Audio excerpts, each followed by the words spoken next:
All right, today we're going to look at another content formula to help you create better content, grow your brand faster, and make a lot more money in your business. This content formula is called surprising simplicity. And it's a really simple formula. Again, these are all really easy to use. Here's a couple examples of how you can use this. So the formula itself goes like, did you know it's easier to blank than blank? I know it sounds crazy, but here's the deal. All right, so it really grabs your interest. And here's a couple examples of that. Did you know it's easier to save money than spend recklessly? I know it sounds crazy, so here's the deal. Here's another example. Did you know it's easier to lose weight than gain unhealthy habits? I know it sounds crazy, so here's the deal. And the third example, did you know it's easier to succeed than give up? I know it sounds crazy, so here's the deal. Okay, really simple formula, but it definitely grabs your attention. And I think it's a really fun one to use in your content because it gets them to open their mind a little bit and hear what you have to say. So the steps to take to apply this formula to your business: number one, choose a goal your audience wants to achieve. Number two, find a simple way to reach that goal. And then number three, compare it to a harder method people often use. This formula works by challenging what people think is normal or is the normal way to do things. And it offers a fresh approach that can make your content more engaging and shareable. And using this approach can position you as an innovative thinker in your field. So I'm going to try doing this for myself.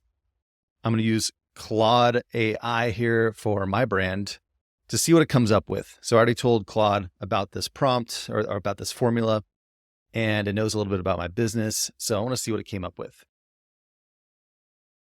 The first one that I wrote, did you know it's easier to build a loyal brand community than chase after one-time customers? And the content that it wrote, I think this is really fun to look at because that's really just the hook that it's writing for me, this formula, but it really sets the stage for the rest of your content. So with that intro, it's easier to build a loyal brand community than chase after one-time customers. So then it goes into many businesses pour money into flashy ads to attract new customers. But here's a secret: nurturing your existing audience often yields better results. So the tone is a little bit off. I wouldn't say yields, but overall, I like that message since it knows about my business and kind of my philosophy. It's able to help me bring this together. So how, you ask? Well, it's simple. Listen to your customers, really listen, get their feedback, or their feedback is gold.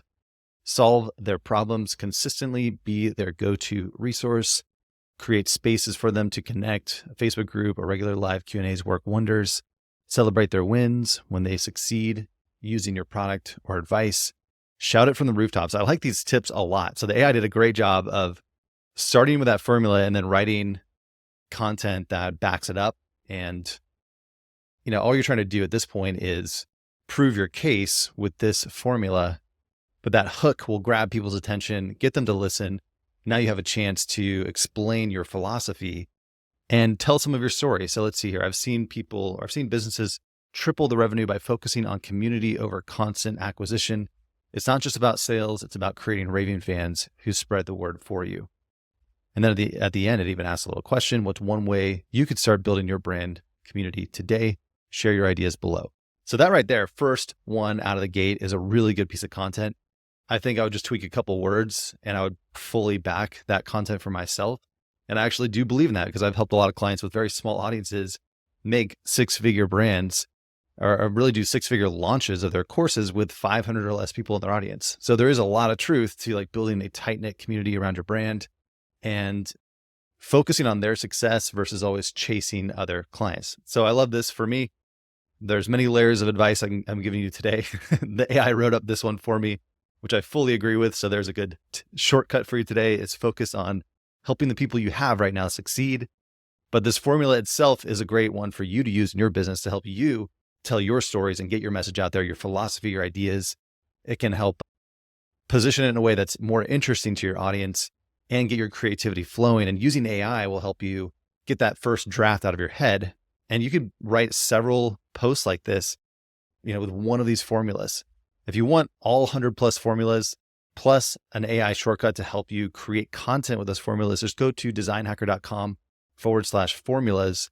The whole list is there. And I made a quick 4-minute video showing you how to take the entire list of 100 formulas and run it through AI to have it randomly pick one for you and then write the content for you. So it's really cool.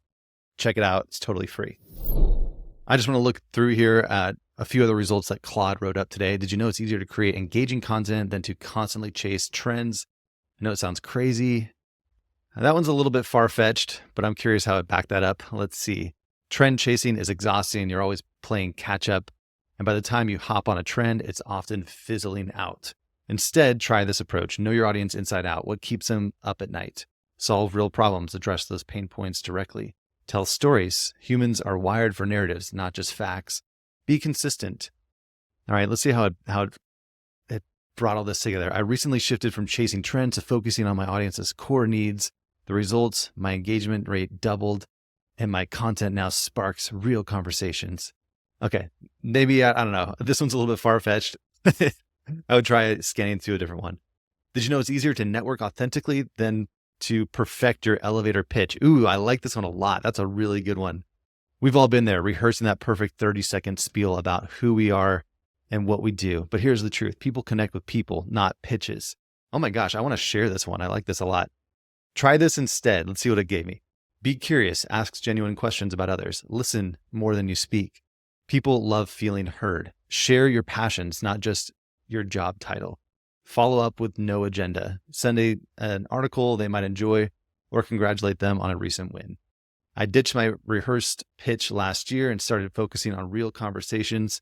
The result, I've built deeper connections and landed more meaningful opportunities than ever before. A lot of this is actually true, and I fully would back that because I'm not the best salesman. I'll fully admit that, and I never really got my elevator pitch down. But people always like my passion, so I've used that in my career as well. I was actually just at an event last night, and I was on the panel. People came up to me afterwards, and they're like, "Dude, your passion was like infectious, and it really got me excited about what you were saying." So I didn't have to have the perfect pitch. I used my passion instead. And look at that, this AI actually wrote up an article that I fully believe in. And I actually want to share this right now because now I'm excited to spread that message. And it's helping me tell my story as I just did right there. Okay, so that's it for today's training. Another content formula for you. Again, get this stuff out of your head, out to your audience. These formulas just help you package it in a more presentable and interesting way that can help you tell your stories, share some advice, and ultimately get the attention of the people that you want to serve. All right, that's it for today. If you enjoyed this episode, please like, subscribe, and check out designhacker.com for more great resources. My name's Andrew Lane, and I'll talk to you next time.